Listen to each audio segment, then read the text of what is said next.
కేంద్ర ప్రభుత్వం పార్లమెంటులో మహాత్మా జాతీయ గ్రామీణ ఉపాధి హామీ చట్టాన్ని సవరణ చేస్తూ చట్టాన్ని పథకంగా మార్చేటువంటి వికసిత్ భారత్ గ్రామీణ రోజ్గార్ గ్రామీణ అనేటువంటి పేరుతో విఎస్జి రామ్జీ అనే పేరు మార్చినారు.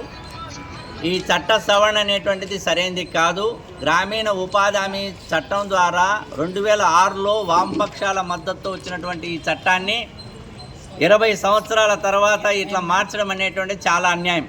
చట్టాన్ని పథకంగా మార్చడం అనేటువంటిది ఓ రకంగా కూలీలకు తిండినిచ్చేటువంటి, పొట్ట నింపేటువంటి, లేదా గ్రామాలు వ్యవసాయము రైతులకు సంబంధించినటువంటి వాళ్ళకు ఉపయోగపడేటువంటి ఈ చట్టాన్ని పథకంగా మార్చడం అనేటువంటిది రాష్ట్ర ప్రభుత్వము మాట్లాడాల్సినటువంటి అవసరం ఉంది. కేంద్ర ప్రభుత్వ విధానాన్ని ప్రతిఘటించాల్సినటువంటి అవసరం ఉంది.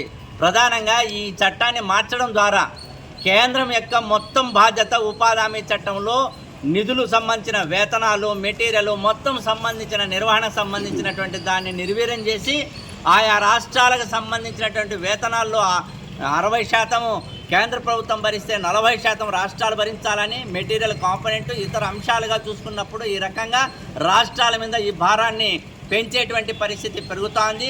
అట్లాగే కేంద్ర ప్రభుత్వం ఈ చట్టానికి సంబంధించినటువంటిది ఈశాన్య ఉత్తర భారతదేశంలో ఉన్న వాళ్ళకేమో 90% పైగా నిధులు ఇస్తాం, దక్షిణ భారతదేశంలో ఉన్నటువంటి వాళ్ళకి 60-40 పద్ధతుల్లో ఇస్తామని చెప్పేసి చేస్తూ ఉన్నారు.